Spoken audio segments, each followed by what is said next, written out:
Hello दोस्तों, मैं हूं नीरज और आप देख रहे हैं स्टडी कॉमर्स।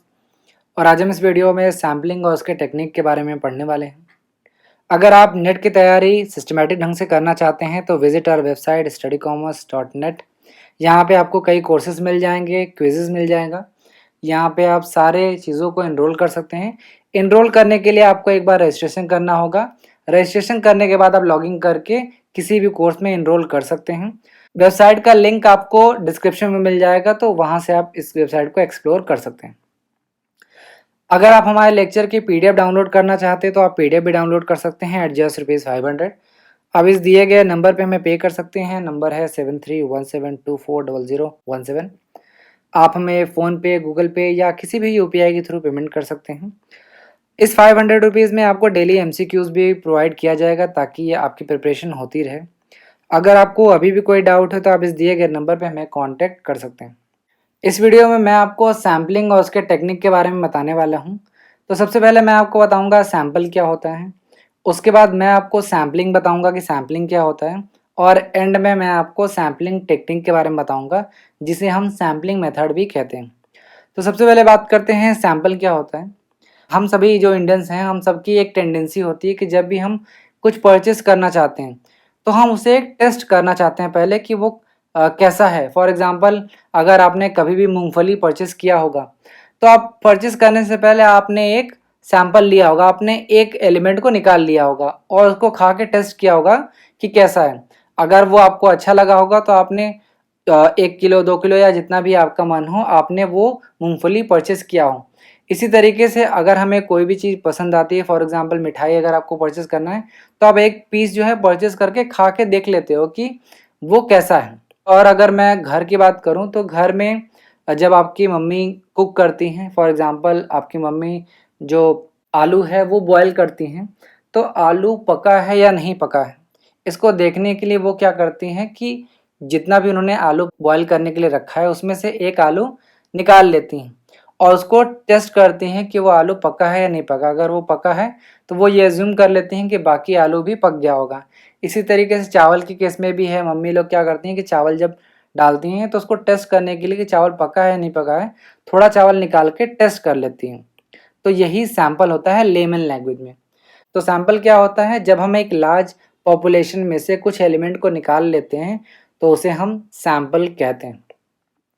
सैंपल बेसिकली एक ग्रुप ऑफ पीपल होता है, ऑब्जेक्ट हो सकता है, आइटम हो सकता है या कोई भी एलिमेंट हो सकता है जो कि एक लार्ज पॉपुलेशन में से लिया गया है as a representative of the population. For example, आपने एक फेमस मैगी केस देखा होगा जहाँ पे जो मैगी है उसमें लेड पाया गया था। ये केस है मई 2015 का। अगर आपने मई 2015 में आपने ये केस आपको याद होगा, तो मैगी में लेड पाया गया था।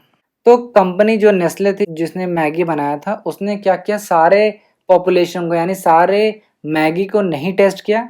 जिस जिस फैक्ट्री में से ये न्यूज़ आई थी या इन्फॉर्मेशन मिला था कि वहाँ के मैगी में लेड पाया गया है, कंपनी ने वहाँ से कुछ सैंपल मंगा लिया, कुछ एलिमेंट को ले लिया, उसके बाद फर्दर रिसर्च के लिए वो आगे गई। तो जब हम सारे पॉपुलेशन में से कुछ एलिमेंट को सेलेक्ट करते हैं बेस्ड ऑन सम कैरेक्टरिस्टिक्स, तो उसे हम सैंपल कहते हैं। अब बात करते हैं पॉपुलेशन की कि पॉपुलेशन क्या है। पॉपुलेशन वो सारे टोटल होते हैं ऑब्जेक्ट्स के, यानी जिसको भी हमें स्टडी करना है उन सभी ऑब्जेक्ट्स का टोटल ही पॉपुलेशन होता है। इस केस में जितना भी मैगी बनाया गया वो सारा का सारा पॉपुलेशन होगा, और जितना टेस्ट करने के लिए, रिसर्च करने के लिए लिया गया वो सैंपल होगा। यहाँ पे ध्यान रखिएगा कि पॉपुलेशन को हम यूनिवर्स भी कहते हैं। यहाँ पे ध्यान रखिएगा कि पॉपुलेशन का मतलब जनसंख्या नहीं है, पॉपुलेशन है टोटलिटी ऑफ ऑब्जेक्ट्स जिसको हमें फ्यूचर में स्टडी करना है। अब कुछ ऐसे सेंसिटिव केस होते हैं जहाँ पे इंटायर पॉपुलेशन को स्टडी करना पॉसिबल नहीं है। फॉर एग्जांपल, आप बीमार हैं, डॉक्टर को ये देखना है कि आपको कौन सी प्रॉब्लम है, तो वो ब्लड टेस्ट कराता है। वो आपकी बॉडी से सारा ब्लड नहीं निकाल सकता क्योंकि ये फिजिबल है ही नहीं। यानी कि जब सेंसिटिव केस होता है जहाँ पे इंटायर पॉपुलेशन लेना पॉसिबल नहीं होता है, वहाँ पे भी हम सैंपल लेते हैं, जैसे ब्लड टेस्ट हो गया या एक बाल का सैंपल हो गया। ये सब कुछ एग्जांपल हैं सैम्पलिंग की। और ये तो था एक लेमैन लैंग्वेज में कि सैंपल होता क्या। अब एक स्टैटिस्टिकल टर्म में बात करते हैं कि सैंपल क्या होता है। सैंपल बेसिकली एक सबसेट होता है, यानी कि जो स्टैटिस्टिकल पॉपुलेशन होता है जिसे हम यूनिवर्स कहते हैं। तो सैंपल एक स्टैटिस्टिकल पॉपुलेशन का ही एक पार्ट होता है जो कि रिप्रेजेंटेटिव होता है पॉपुलेशन का, जिसके बारे में हम स्टडी करना चाहते हैं।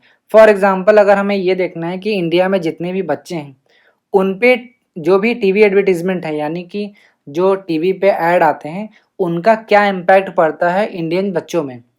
तो जितने भी इंडिया में बच्चे होंगे, जो भी इंडिया में बच्चे रह रहे होंगे, उसे हम पॉपुलेशन कहेंगे। पॉपुलेशन का मतलब जनसंख्या नहीं है, ये एक स्टैटिस्टिकल टर्मिनोलॉजी है, यहाँ पे आप ध्यान रखिएगा। तो इंडिया में जितने भी बच्चे होंगे उन्हें हम पॉपुलेशन कहेंगे।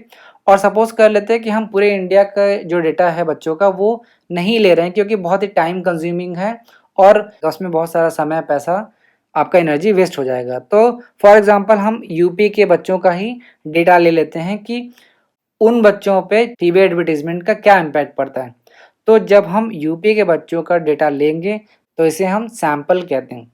यहाँ कुछ डिफिनेशन दिया गया है सैंपल का, जैसे यालुन चाउ कहते हैं कि जो सैंपल है वो यूनिवर्स या पॉपुलेशन का एक छोटा भाग है, छोटा पार्ट है, यानी एक सबसेट है। इसी तरीके से नॉर्मा गिलबर्ट जो है उन्होंने डेफिनेशन दिया है। अब इन दोनों डेफिनेशन को एक बार देख सकते हैं। अब बात करते हैं सैम्पलिंग टेक्निक की। सैम्पलिंग टेक्निक से पहले आपको पता होना चाहिए कि सैम्पलिंग क्या होता है। तो सैम्पलिंग एक प्रोसेस है जिसके थ्रू हम सैंपल कलेक्ट करते हैं। तो उम्मीद है आपको सैंपल क्या है ये पता चल गया होगा, सैम्पलिंग क्या है ये पता चल गया होगा। अब जानते हैं सैम्पलिंग टेक्निक के बारे में। तो सैम्पलिंग टेक्निक या मेथड्स को ब्रॉडली दो कैटेगरी में डिवाइड किया गया है। फर्स्ट है प्रोबेबिलिटी सैम्पलिंग, सेकंड है non probability sampling. Probability sampling में फर्स्ट है सिंपल रैंडम सैम्पलिंग, सेकंड है सिस्टमैटिक सैम्पलिंग, थर्ड है स्ट्रेटिफाइड सैम्पलिंग, फोर्थ है क्लस्टर सैम्पलिंग। क्लस्टर सैम्पलिंग को हम फर्दर दो कैटेगरी में डिवाइड करते हैं। फर्स्ट है मल्टी स्टेज, सेकंड है एरिया सैम्पलिंग। अब बात करते हैं नॉन प्रोबेबिलिटी की। तो नॉन प्रोबेबिलिटी में फर्स्ट है कन्वीनियंस सैम्पलिंग, सेकंड है कोटा सैम्पलिंग, थर्ड है जजमेंट सैम्पलिंग, फोर्थ है स्नोबॉल सैम्पलिंग। यहाँ पे एक चीज़ ध्यान रखिएगा कि सिर्फ ये 8 सैम्पलिंग टेक्निक नहीं होते हैं, बल्कि इनके अलावा भी बहुत सारे टेक्निक हैं सैम्पलिंग के। ये सिर्फ आपके नेट के सिलेबस के अकॉर्डिंग हैं। आगे जब आप रिसर्च करेंगे तो और भी टेक्निक्स आप पढ़ेंगे। तो यहाँ पे मैं सिर्फ 8 टेक्निक को ही डिस्कस करूँगा। सबसे पहले बात करते हैं प्रोबेबिलिटी सैम्पलिंग की। तो जब हर एक आइटम को, हर एक एलिमेंट को इक्वल अपॉर्चुनिटी मिलता है, इक्वल चांस मिलता है of getting selected in the sample, तब उसे हम प्रोबेबिलिटी सैम्पलिंग कहते हैं। For example lottery. लॉटरी आपने देखा होगा कि सभी लोग क्या है, एक नंबर डालते हैं और रैंडमली कोई भी एक नंबर पिक कर लिया जाता है। तो जब तक नंबर पिक नहीं किया गया होता है, सभी लोग का इक्वल चांस होता है, सभी लोग के पास इक्वल अपॉर्चुनिटी होता है सैंपल में सेलेक्ट होने का। तो प्रोबेबिलिटी सैम्पलिंग क्या है? When every element have equal chance of getting selected, it is known as probability sampling. Probability sampling को हम चांस सैम्पलिंग या फिर रैंडम सैम्पलिंग के नाम से भी जानते हैं। प्रोबेबिलिटी सैम्पलिंग 4 तरीके का है। फर्स्ट है सिंपल रैंडम, सेकंड है सिस्टमैटिक, थर्ड है स्ट्रेटिफाइड, फोर्थ है क्लस्टर। एक एक करके सभी को देखते हैं। फर्स्ट है simple random sampling. Practical life में हम सिंपल रैंडम सैम्पलिंग को सिर्फ रैंडम सैम्पलिंग ही कहते हैं। क्यों कहते हैं रैंडम सैम्पलिंग? क्योंकि यहाँ पे पॉपुलेशन जो होता है वो होमोजीनस होता है और हम होमोजीनस पॉपुलेशन में से रैंडमली किसी भी सैंपल को कलेक्ट कर लेते हैं, इसीलिए इसे हम रैंडम सैम्पलिंग कहते हैं। यहाँ पे कोई भी पर्सनल बायसनेस नहीं होता है या फिर जो भी इन्वेस्टिगेटर होता है उसका जो डिज़ायर है वो इस पर कोई भी इन्फ्लुएंस नहीं डालता है। यानी कहने का मतलब ये है कि रैंडमली सेलेक्ट हो जाता है सैंपल। यहाँ पे ये चीज़ ध्यान रखिएगा कि हर एलिमेंट जो है उसको इक्वल चांस या फिर इक्वल अपॉर्चुनिटीज दिया जाता है of getting selected in the sample. यहाँ पे मैंने लिखा भी है कि each and every unit of the population has equal opportunity of being included in the sample. It is known as simple random sampling. मैं एक एग्जांपल से बता रहा हूँ। फॉर एग्जांपल आपने मैजिक शोज देखे होंगे, चाहे आपने टीवी में देखा हो या फिर आपने रियल में देखा होगा। तो जो मैजिशियन होता है वो 3 से 4 लोगों को स्टेज पे बुलाता है।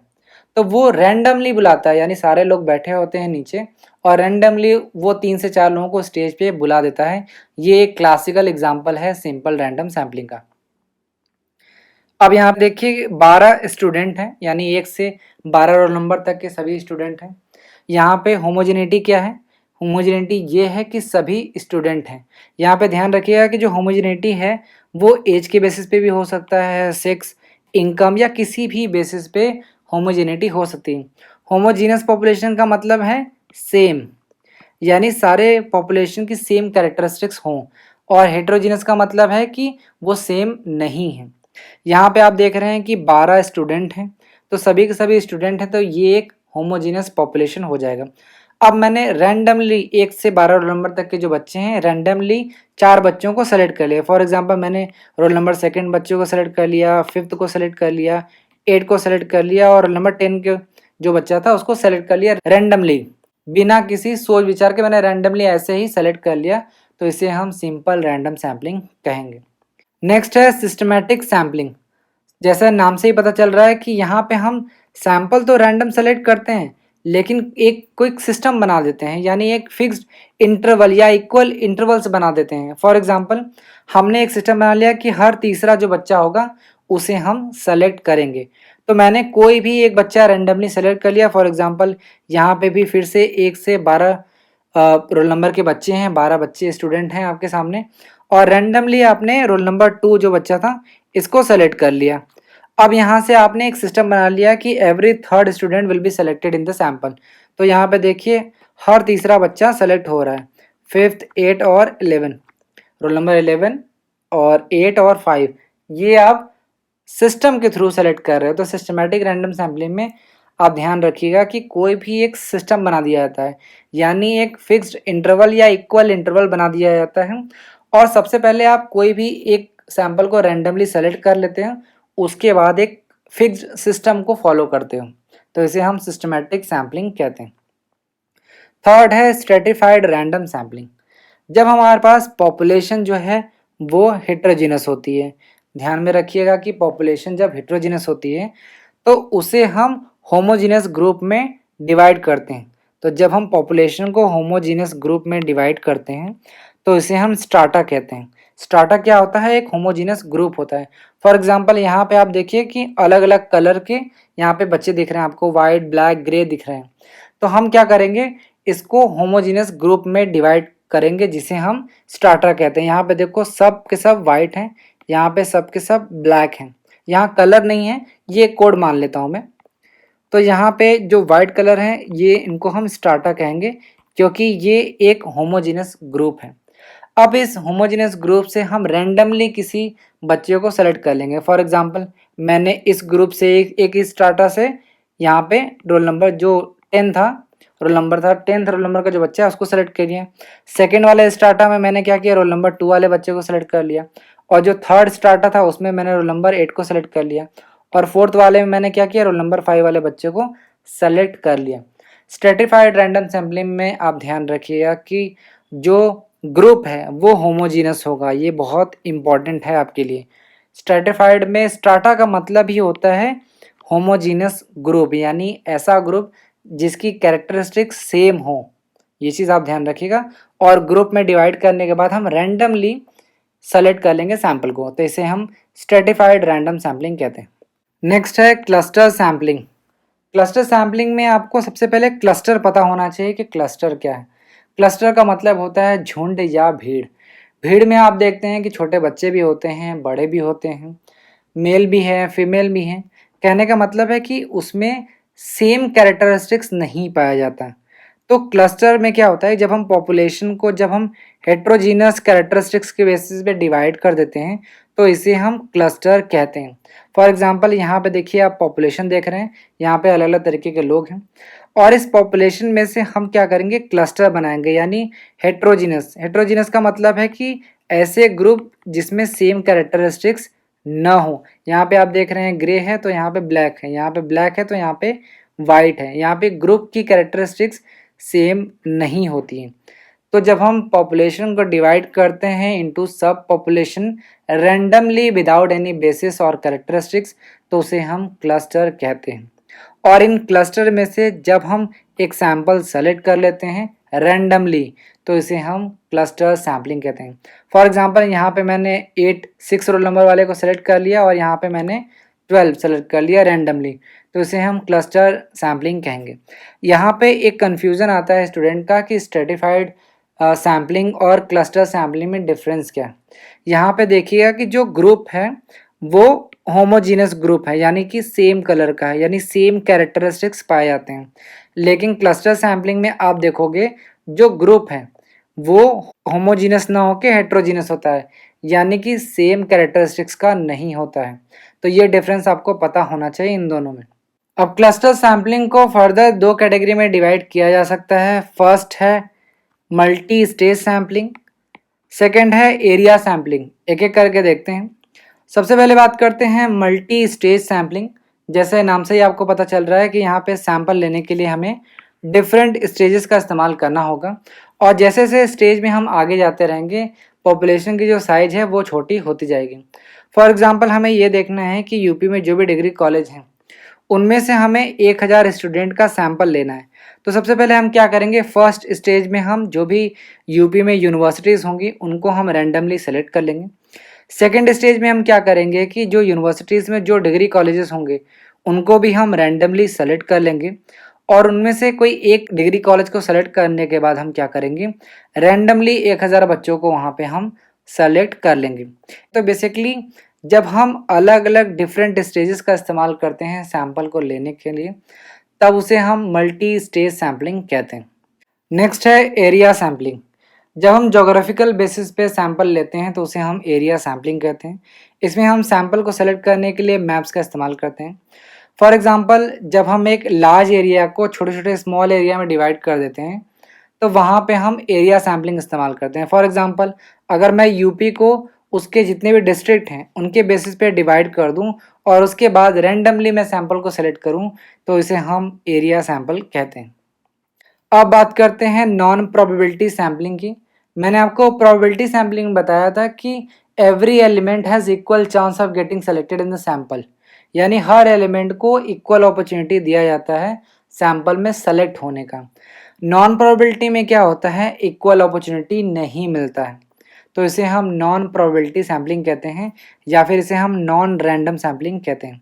यहाँ पे एक चीज़ ध्यान रखिएगा कि यहाँ पे बायसनेस पाया जाता है, यानी जो भी रिसर्चर है उसके पर्सनल जजमेंट और डिस्क्रिशन पाया जाता है, यानी उसका खुद का विवेक, वो खुद से जो समझ सकता है या जो उसको सेलेक्ट करना होता है वो वही सैंपल सेलेक्ट करता है। यहाँ पे हर एलिमेंट को इक्वल अपॉर्चुनिटी नहीं मिलता है of getting selected in the sample. ठीक है। अब नॉन प्रोबेबिलिटी सैम्पलिंग में 4 नॉन प्रोबेबिलिटी सैम्पलिंग है। फर्स्ट है कन्वीनियंस सैम्पलिंग, सेकंड है कोटा सैम्पलिंग, थर्ड है जजमेंट सैम्पलिंग, फोर्थ है स्नोबॉल सैम्पलिंग। एक एक करके देखते हैं। फर्स्ट है कन्वीनियंस सैम्पलिंग। जैसे नाम से ही पता चल रहा है कि जब रिसर्चर अपना कन्वीनियंस देखता है, यानी कि उसे बहुत दूर जाना ना पड़े, वो आसानी से सैंपल ले सके, तो उसे हम कन्वीनियंस सैम्पलिंग कहते हैं। कन्वीनियंस सैम्पलिंग बेस्ड है on the principle of ease of availability and selection, यानी कि जितनी आसानी से रिसर्चर को सैंपल मिल जाता है उतनी आसानी से वो सैंपल कलेक्ट कर लेता है, वो ज़्यादा एफर्ट लगाने की कोशिश नहीं करता। फॉर एग्जांपल मुझे ये देखना है कि जो मेरे यूट्यूब का जो वीडियो है उसका कंटेंट की क्वालिटी कैसी है, अच्छी है या बुरी है। तो मेरे लिए क्या इजी होगा, मेरे लिए इजी होगा कि मैं कमेंट बॉक्स में आपको बोल दूं कि आप बताओ कि वीडियो अच्छा है या नहीं है, तो मैं यहाँ से सैंपल ले सकता हूँ, या फिर मैं पोल दे सकता हूँ आई बटन पे, या फिर मैं आपको कोई क्वेश्चनर दे सकता हूँ जो आप आसानी से फिल कर सको, क्योंकि मेरे लिए कन्वीनियंस तो यही है। तो जब रिसर्चर अपना कन्वीनियंस देखता है, उसे बहुत ज़्यादा हार्डवर्क नहीं करना है, वो आसानी से सैंपल कलेक्ट कर सकता है, तो इसे हम कन्वीनियंस सैम्पलिंग कहते हैं। कन्वीनियंस सैम्पलिंग के कुछ एग्जांपल मैं बता दे रहा हूँ। जैसे जो रिसर्चर है या इन्वेस्टिगेटर है वो अपने फ्रेंड से सैंपल ले ले, फैमिली से ले ले, रिलेटिव से ले ले, या नेबर से सैंपल भरवा ले। जो भी रिसर्चर के कन्वीनियंस में होता है उसे हम कन्वीनियंस सैम्पलिंग कहते हैं, और जनरली ये मार्केटिंग स्टडीज़ में यूज़ किया जाता है। नेक्स्ट है कोटा सैम्पलिंग। कोटा सैम्पलिंग सबसे ईजी है क्योंकि इसमें एक फिक्स्ड कोटा होता है और उस कोटे के ही अकॉर्डिंग सैंपल लिया जाता है। फॉर एग्जांपल मुझे ये देखना है कि मेरे इस वीडियो की क्वालिटी कैसी है, तो अगर मैं एक कोई कोटा फिक्स कर देता हूँ, जैसे अगर मैं ये बोलता हूँ कि 50% मेल का डेटा मुझे चाहिए और 50% जो है वो फीमेल का डेटा चाहिए, तो मैंने क्या किया 50% का एक कोटा डिसाइड कर दिया, यानी 50% मेल का डेटा चाहिए और 50% फीमेल का डेटा चाहिए। फॉर एग्जांपल मुझे 100 सैंपल चाहिए, तो 50% क्या होगा, 50 मेल का डेटा चाहिए हमें और 50 फीमेल का डेटा चाहिए, तो ये कोटा सैम्पलिंग होगा। यहाँ पे ध्यान रखिएगा कि जो कोटा है वो फिक्स किया जाता है, और क्यों किया जाता है, क्योंकि हम चाहते हैं कि रिप्रेजेंटेशन सभी का हो, यानी कि अगर मैं सिर्फ आपसे यही पूछूं कि मेरा वीडियो कैसा है, सिर्फ मेल इसका आंसर करें, तो उसका रिजल्ट जो है वो बेस्ट नहीं होगा, वो सही नहीं होगा। इसीलिए मुझे दोनों लोगों को इक्वल अपॉर्चुनिटी देना होगा। तो कोटा सैम्पलिंग में जो कोटा होता है वो फिक्स्ड होता है, और कोटा जो है वो अलग अलग कैरेक्टरिस्टिक्स पे बेसिस पे ही हो सकता है, जैसे इनकम के बेसिस पे हो सकता है, ग्रुप, सेक्स, ऑक्यूपेशन, रिलीजन या फिर पॉलिटिकल एफिलिएशन के बेसिस पे भी हो सकता है। यहाँ पे ध्यान रखिएगा कि जैसे ही एक कोटा फिक्स हो गया, जैसे मैंने बोल दिया कि 50%, अपने रिसर्चर को बोल दिया कि 50% मुझे मेल का डेटा चाहिए, 50% फीमेल का चाहिए। जैसे ही ये कोटा फिक्स हो गया, अब जो इन्वेस्टिगेटर होगा उसके डिस्क्रिशन और जजमेंट पे या डिज़ायर पे बेस्ड होगा कि वो किस तरीके का सैंपल ले रहा है। डिस्क्रिशन का मतलब है विवेक, यानी कि कोटा मैंने फिक्स कर दिया, लेकिन मैंने ये नहीं बोला कि कौन सा सैंपल को आपको चूज़ करना है।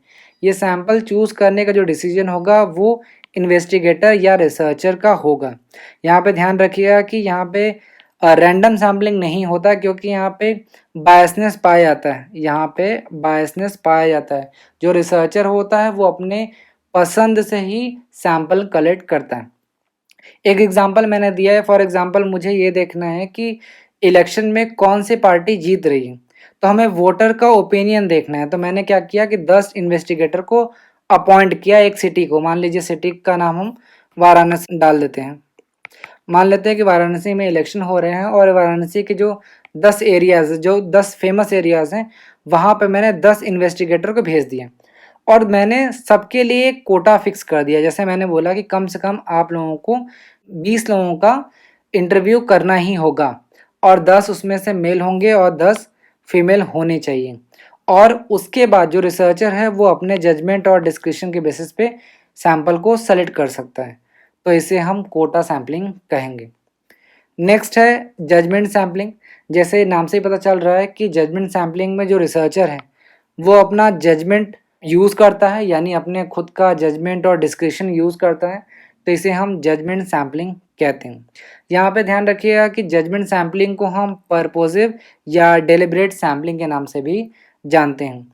यहाँ पे थोड़ा सा आपको कन्फ्यूज़न हो सकता है कि कोटा सैम्पलिंग और जजमेंट सैम्पलिंग में क्या अंतर है। तो कोटा सैम्पलिंग में क्या होता है कि कोटा एक फिक्स कर दिया जाता है, लेकिन जजमेंट सैम्पलिंग में क्या है, रिसर्चर अपने एक्सपीरियंस के बेसिस पे, जो भी उसका एक्सपीरियंस है उसके बेसिस पे वो सैंपल सेलेक्ट करता है। तो ये था जजमेंट सैम्पलिंग। नेक्स्ट है स्नोबॉल सैम्पलिंग। स्नोबॉल सैम्पलिंग हम वहाँ इस्तेमाल करते हैं जहाँ पे सेंसिटिव केस होता है या फिर डेटा कलेक्शन जो है वो इजी नहीं होता है।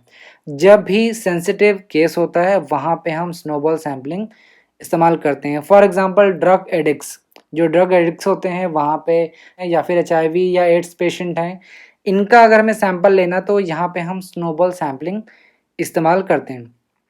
स्नोबॉल सैम्पलिंग में क्या करते हैं कि हम एक रिस्पोंडेंट को पकड़ लेते हैं, यानी एक रिस्पोंडेंट को हम ढूंढ लेते हैं और उससे बोलते हैं कि आप अपने दोस्त या फिर किसी ऐसे पर्सन को मिलाओ जो सेम तरीके का काम करता हो। फॉर एग्जांपल हमें ड्रग एडिक्ट के बारे में रिसर्च करना है, तो हम किसी एक पर्सन को सेलेक्ट कर लेंगे या ढूंढ लेंगे एज अ सैम्पल, और उस रिस्पोंडेंट से कहेंगे कि आप किसी दूसरे रिस्पोंडेंट से हमें मिलाओ, चाहे कोई रिलेटिव हो या किसी ऐसे पर्सन को आप जानती हो जो ड्रग लेता हो, ड्रग एडिक्ट हो, तो उससे मिलवाओ। तो ये एक तरीके की चेन जो है वो बनती रहती है।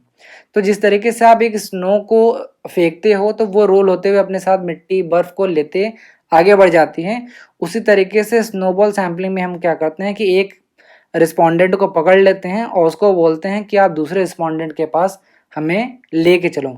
तो यहाँ पे एक तरीके का चेन बनता रहता है इसीलिए हम इसे चेन सैम्पलिंग के नाम से भी जानते हैं। स्नोबॉल सैम्पलिंग में आप ध्यान रखिएगा कि जब भी सेंसिटिव केस होगा वहाँ पे हम स्नोबॉल सैम्पलिंग इस्तेमाल करते हैं, चाहे वो ड्रग्स का हो या फिर एचआईवी या एड्स पेशेंट्स का भी डेटा लेना हो, यहाँ पे हम स्नोबॉल सैम्पलिंग इस्तेमाल करते हैं। तो मैंने अभी आपको सैंपल बताया, सैम्पलिंग बताया, सैम्पलिंग टेक्निक्स के बारे में बताया। अब टाइम है कि मैं आपसे एक क्वेश्चन पूछूं। आप सभी को इस क्वेश्चन का आंसर कमेंट बॉक्स में करना है। आपको बताना है कि इनमें से कौन सा नॉन रैंडम सैम्पलिंग मेथड है। आपके ऑप्शन है स्ट्रेटिफाइड सैम्पलिंग, नेक्स्ट है कोटा सैम्पलिंग, थर्ड है सिस्टमैटिक सैम्पलिंग, फोर्थ है क्लस्टर सैम्पलिंग। आपको सिर्फ ये नहीं बताना है कि इनमें से कौन सा नॉन रैंडम सैम्पलिंग है, आपको ये भी बताना है कि ये नॉन रैंडम सैम्पलिंग क्यों है। कमेंट बॉक्स में इस क्वेश्चन को अटेम्प्ट करिए। तो ये था सैम्पलिंग और इसके टेक्निक। उम्मीद है आपको पसंद आया होगा। Thank you.